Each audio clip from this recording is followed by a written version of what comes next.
Greetings, friends. Salutations mes amis, nous allons aujourd'hui étudier plus en détail la Trinité et qui est Dieu le Père. Nous savons qu'il est notre Père céleste parce que Jésus s'adresse à lui en tant que Père à plusieurs reprises, y compris lorsqu'il a enseigné à ses disciples à prier, comme indiqué dans Matthieu 6, 9 à 10. Il est dit ceci: « Notre Père qui est dans les cieux, que ton nom soit sanctifié, que ton règne vienne, que ta volonté soit faite sur la terre comme au ciel. » Alors que cette belle prière implique une invitation à une relation directe et extrêmement personnelle avec le Père, certains voient Dieu le Père comme le Dieu dur et vindicatif de l'Ancien Testament, et Jésus comme le Dieu accueillant et aimant du Nouveau Testament. Mais cette vision est-elle vraiment exacte? Notre troisième croyance fondamentale, en tant qu'adventiste du septième jour, dit ceci: Dieu, le Père éternel, est le Créateur, la source, le soutien et le souverain de toute la création. Il est juste et saint, miséricordieux et compatissant, lent à la colère, riche en bienveillance et en fidélité. Les vertus et les facultés manifestées par le Fils et le Saint-Esprit sont aussi révélatrices du Père. Bien entendu, cette croyance fondamentale est fondée sur de nombreux passages des Écritures, comme toutes nos croyances en tant qu'adventistes du septième jour. Vous pouvez trouver des passages de la Bible relatifs à Dieu, le Père, et étudier ce sujet plus en profondeur sur le site adventiste.org. Maintenant, examinons un instant pour comprendre qu'en fait, c'est toujours le même Dieu de l'Ancien et du Nouveau Testament qui agit pour le salut de son peuple. Dans Hébreux chapitre 1, versets 1 et 2, nous lisons: « Après avoir autrefois, à de nombreuses reprises et de bien de manières, parlé à nos ancêtres par les prophètes, Dieu, dans ces jours qui sont les derniers, nous a parlé par le Fils. Il l'a établi héritier de toutes choses, et c'est par lui aussi qu'il a créé l'univers. » L'Ancien Testament décrit Dieu, le Père, de différentes manières. S'adressant à Israël, Moïse a fait référence à Dieu en tant que Père rédempteur en disant: « N'est-il pas ton Père, ton Maître ? Je suis un Père pour Israël, déclare Dieu par l'intermédiaire du prophète dans Jérémie 31, 9. Éternel, c'est toi qui es notre Père. S'écrit Ésaïe dans 64, verset 7. Le psaume 103, verset 13 nous donne une image merveilleuse et compatissante de Dieu. Comme un père a compassion de ses enfants, l'Éternel a compassion de ceux qui le craignent. Dans Malachie, le dernier livre de l'Ancien Testament, Dieu déclare au chapitre 1, verset 6, « Je suis le Père ». Et dans Malachie, chapitre 2, verset 10, le prophète demande: « N'avons-nous pas tous un seul Père? N'est-ce pas un seul Dieu qui nous a créés ?» Tout au long de l'Ancien Testament, Dieu est reconnu comme plein de grâce et de miséricorde. Notre Dieu est rempli de compassion, chante le psalmiste et affirme que sa bonté dure éternellement. Et si Dieu est miséricordieux, sa miséricorde ne peut être exigée ou gagnée.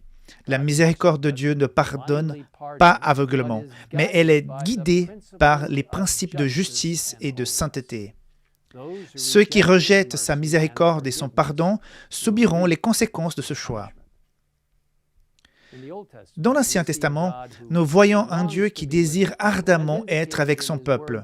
Comme l'indiquent ses paroles à Moïse, « Ils me feront un sanctuaire et j'habiterai au milieu d'eux. » Il est également considéré comme un Dieu rédempteur, le Dieu de l'Exode qui a miraculeusement conduit une nation d'esclaves vers la liberté.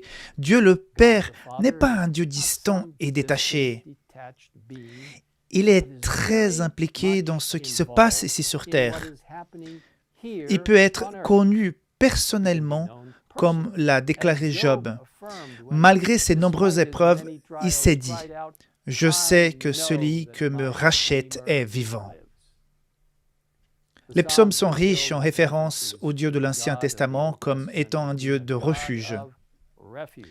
Dieu est pour nous un refuge et un appui, un secours toujours présent dans la détresse, lit-on dans Psaume 46:2.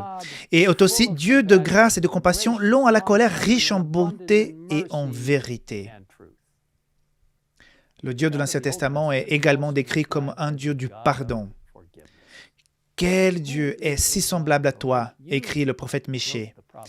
Tu pardonnes la faute, tu oublies la révolte du reste de ton héritage.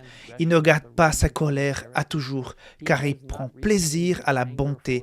Il aura encore compassion de nous, il piétinera nos fautes. Tu jetteras au fond de la mer tous leurs péchés.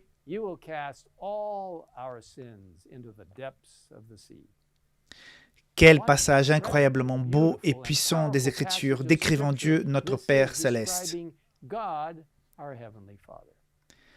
Il est un Dieu de bonté, de fidélité, de salut, et oui, de vengeance. Par exemple, dans Ésaïe 35:4, nous lisons « Dites à ceux qui ont le cœur troublé, prenez courage, ne craignez point, voici votre Dieu.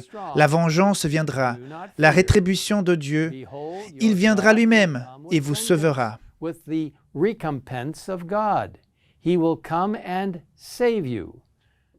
Remarquez que la vengeance de Dieu est réservée à ceux qui ont refusé son appel, à ceux qui ont méprisé la miséricorde de Dieu et ont rejeté son offre de salut, bien qu'elle soit librement accessible à tous.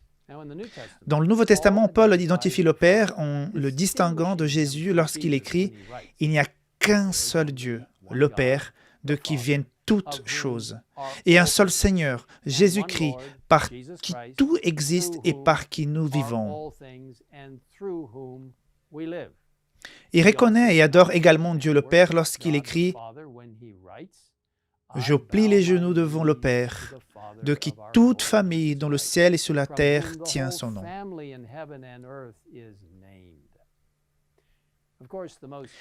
Bien sûr, la révélation la plus complète du Père nous est donnée par son Fils, Jésus-Christ, qui est venu dans la chair humaine. L'apôtre Jean dit « Personne n'a jamais vu Dieu, Dieu le Fils unique, et c'est lui qui a fait connaître. » Et Jésus lui-même a dit « C'est lui qui m'a vu, a vu le Père. »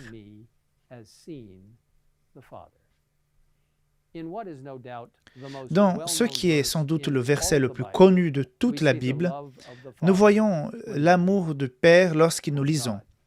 En effet, Dieu a tant aimé le monde qu'il a donné son Fils unique, afin que quiconque croit en lui ne périsse pas, mais ait la vie éternelle.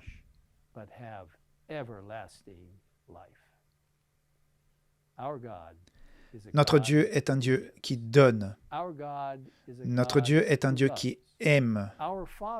Notre Père, qui est aux cieux, nous aime tellement qu'il a donné son Fils unique, qui est mort, afin qu'un jour nous puissions être réconciliés avec lui et jouir de l'éternité avec lui pour toujours. Comme le Père dans la parabole du Fils prodigue, il attend avec impatience que nous revenions à lui, désireux de nous revêtir de sa robe de justice et de nous accueillir à la maison. Quel bel exemple de ce qui est Dieu. Dieu le Père qui nous aime. Adorons-le alors que nous prions ensemble. Notre Père qui est aux cieux, nous comprenons encore plus l'importance du fait que tu sois notre Père, que tu as tant fait pour nous et que tu continues à tout faire pour nous aider à trouver un salut complet. Merci d'avoir envoyé ton Fils Jésus mourir pour nous et vivre pour nous. Merci de nous donner le ministère de la réconciliation, qui est exactement ce que tu as offert au monde. Merci pour ta promesse qu'en tant que notre Père, nous pouvons être réconciliés avec toi. Par Jésus-Christ, merci d'être notre Père et pour la promesse de vivre avec toi. Avec ton Fils et le Saint-Esprit pour toute l'éternité. Grâce à tout ce que tu as fait pour nous, nous te remercions de nous entendre dans cette prière. Nous te le demandons au nom de Jésus. Amen. In His name we ask it. Amen.